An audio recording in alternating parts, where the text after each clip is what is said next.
नमस्कार, सुस्वागतम, वेलकम आप सभी साथियों का आपके अपने YouTube चैनल VM क्लासेस के YouTube चैनल पर। सभी साथियों को नमस्कार। साथियों, PH दिव्यांग श्रेणियां कहने का मतलब ये है कि दिव्यांग श्रेणियां का मतलब अलग अलग टाइप के अलग अलग दिव्यांग होते हैं। अब कौन किस कैटेगरी में आएगा, कौन किस कैटेगरी में आएगा, कहने का मतलब अगर कोई आंख से मतलब जो है देख नहीं सकता, कोई पैरों से चल नहीं सकता, किसी के हाथ नहीं है, किसी के एक हाथ है, किसी के दो हाथ नहीं है, किसी के केवल एक पैर है, दोनों पैर भी नहीं है, कटे हुए हैं, कुल मिला के कौन किस कैटेगरी में आएगा, कहने का मतलब अगर मैं सब सीधे शब्दों में कहूं तो PH कैटेगरी।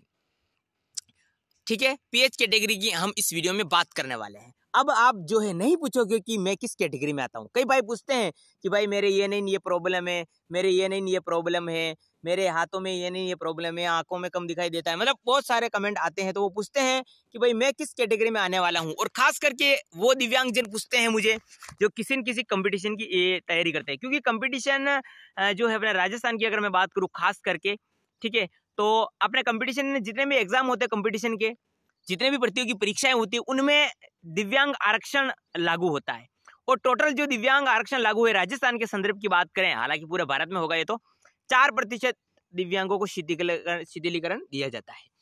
अब सभी दिव्यांगों को मिक्स नहीं है, सभी की अलग अलग कैटेगरी है, लेकिन सभी कंफ्यूज है कि मैं किस कैटेगरी में हूँ, मैं कैसे क्या हूँ, मेरे सर्टिफिकेट पे तो ये लिख रखा है मैं ये हूँ वो हूँ। तो सारा का सारा डाउट आपका इस वीडियो से दूर हो जाएगा। आप अब ये नहीं पूछोगे कि मैं किस कैटेगरी में आता हूं, कहने का मतलब हम कौन किस कैटेगरी में आता है ये हम इस वीडियो में बात करने वाले हैं। ठीक है, तो आइए हम इस वीडियो को शुरू करते हैं। देखिए, दिव्यांग श्रेणियां का मतलब ये होता है कि दिव्यांगों को अलग अलग कैटेगरी में सरकार ने अलग अलग आरक्षण के हिसाब से बांटा है। ठीक है, दिव्यांग का मतलब उनमें सब आ जाते हैं। जो आंख से देख नहीं सकता वो भी दिव्यांग है, बोल नहीं सकता वो भी दिव्यांग है, सुन नहीं सकता वो भी दिव्यांग है, हाथ नहीं है वो भी दिव्यांग है, पैर नहीं है वो भी दिव्यांग है। ठीक है, अब देखिए, टोटल दिव्यांगों को 4 कैटेगरी में सरकार ने बांटा है। अब क्या 4 तरह के दिव्यांगी होते हैं? नहीं, दिव्यांग तो बहुत तरह के होते हैं। 21 तरह के दिव्यांगजनों को बांटा गया है, लेकिन टोटल 4% के 4 कैटेगरी के दिव्यांग होते हैं। एक तो होते LD, लोकोमोटर डिसेबिलिटी। अब सबसे पहले हम कैटेगरी वाइज बात करते हैं कि कौन किस कैटेगरी में आएगा। एक एक कैटेगरी की हम बात करते हैं। सबसे पहले होता है LD, लोकोमोटर डिसेबिलिटी, चलन निशक्तता। इस कैटेगरी की सबसे पहले हम बात करते हैं। मैं आपको स्टेप बाय स्टेप समझाऊंगा, अच्छी तरह समझाऊंगा, बढ़िया समझाऊंगा, एक ही बार में आपके दिमाग में घुस जाएगा। ठीक है, अब LD दिव्यांग में कौन आता है? पहली बात तो मैं आपको बता दूं कि आप चाहे किसी भी कैटेगरी से हो, कुछ भी हो, आपके सर्टिफिकेट में जो लिखा है वही मान्य है। आप हकीकत में कुछ और हो और आपके दिव्यांग सर्टिफिकेट में कुछ और लिखा हुआ है, फिर भी आप हकीकत नहीं मानी जाएगी आपकी। आपके डॉक्यूमेंट में जो लिखा है वो हकीकत मानी जाएगी। ठीक है, ओके। अब LD कैटेगरी, लोकोमोटर डिसेबिलिटी। अब इसमें कौन कौन आता है भाई? 1% दिव्यांग इस आरक्षण इस कैटेगरी को दिया गया है। मेरी बात से आप सहमत हो चुके होंगे, मेरी बात को आप भली भांति जान चुके होंगे। अब LD कैटेगरी में जो चल नहीं सकते दोनों पैरों से वो इस कैटेगरी में आएगा। ओके, एक पैर है किसके, एक पैर से चल नहीं सकता, एक पैर से विकलांग है, वो भी इस कैटेगरी में आएगा। किसी के एक हाथ नहीं है वो भी इस कैटेगरी में आएगा। किसी के दोनों हाथ नहीं है वो भी इस कैटेगरी में आएगा। किसी के दोनों हाथ दोनों पैर नहीं है वो भी इस हाथ में आएगा, इसी कैटेगरी में आएगा। किसी के एक हाथ और एक पैर नहीं है वो भी इस कैटेगरी में आएगा। ठीक है ना, किसी के अंगूठा कटा हुआ है वो भी इस कैटेगरी में, इसका हाथ कटा हुआ किसी का वो भी इसके, कोई थोड़ा सा ब्रेक में थोड़ी जो है पैर में कोई दिक्कत है, चलने में थोड़ी दिक्कत है, या यूं कहीं कि लंगड़ा बन करके चलता है, बैसाखी के सहारे चलता है, वो भी इस कैटेगरी में आएगा। ठीक है, किसी के जो है हाथ पन में टेढ़ा हुआ है वो भी इस कैटेगरी में आएगा। किसी के कमर से लगाकर इसमें कोई प्रॉब्लम है वो भी इस कैटेगरी में आएगा। LD कैटेगरी में वो समस्त जन आ जाएंगे जो हाथ पैर अंग से ग्रसित है, ज्ञानेंद्रियों से नहीं, कर्मेंद्रियों जो है उनसे जो है ग्रसित है। बहुत सारी कैटेगरियां इसमें आ जाती है।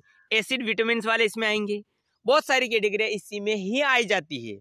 ठीक है ना, अब LD के उसके बाद बात करें हम HI कैटेगरी। HI का मतलब होता है हेयरिंग इंपॉर्मेंट, श्रवण बाध्यता, जो सुन नहीं सकते। अब कानों से रिलेटेड जितनी भी प्रॉब्लम होती है, कम सुनाई देना, ज्यादा सुनाई देता, कम बिल्कुल नहीं सुनाई देता, कान है ही नहीं, कटे हुए हैं, कानों से रिलेटेड जितनी भी प्रॉब्लम होती है इस कैटेगरी में आ जाती है। क्लियर। उसके बाद आता है BLLV, दोनों एक ही जगह आती है। BLLV का मतलब होता है लो विजन और BL का मतलब होता है ब्लाइंड, जो अंधे हैं, जो कम दिखाई देता है, धुंधला दिखाई देता है, कम दिखाई देता है, दूर से नहीं दिखाई देता है, पास में नहीं दिखाई देता है। कुल मिलाकर आंखों से रिलेटेड जितनी भी प्रॉब्लम होती है ना, वो BLLV में आ जाती है। मेरी बात से सहमत हो चुके होंगे।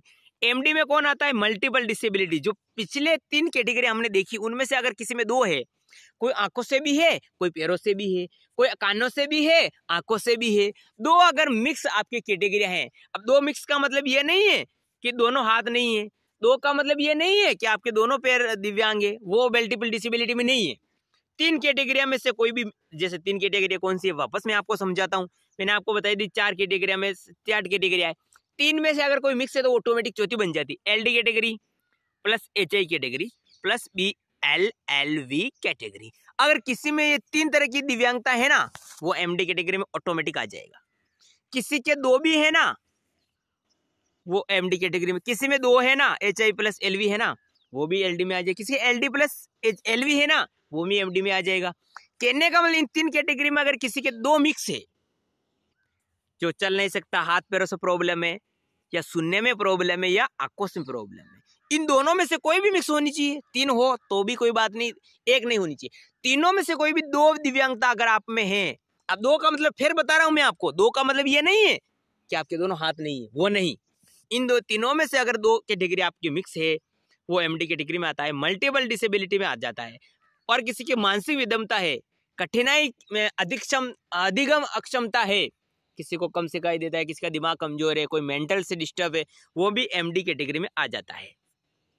तो सबसे ज्यादा कैटेगरी किस में आती है? सबसे ज्यादा कैटेगरी आपकी आती है LD कैटेगरी में, लोकोमोटर डिसेबिलिटी में, क्योंकि इसका एक एक अंग आपके LD कैटेगरी में आ जाता है। ठीक है। तो देखिए, अगर आपके कान के अलावा, दिमाग के अलावा या आंखों के अलावा जितने भी आपके शरीर में विकार है ना, जितने भी आपके कष्ट है ना शरीर में, जितने भी आपकी दिव्यांगता है ना, इन तीनों के अलावा वो सब LD कैटेगरी में है।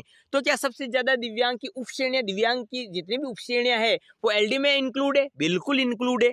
LD में सबसे ज्यादा उपश्रेणियां आपकी सब कैटेगरियां इंक्लूड है।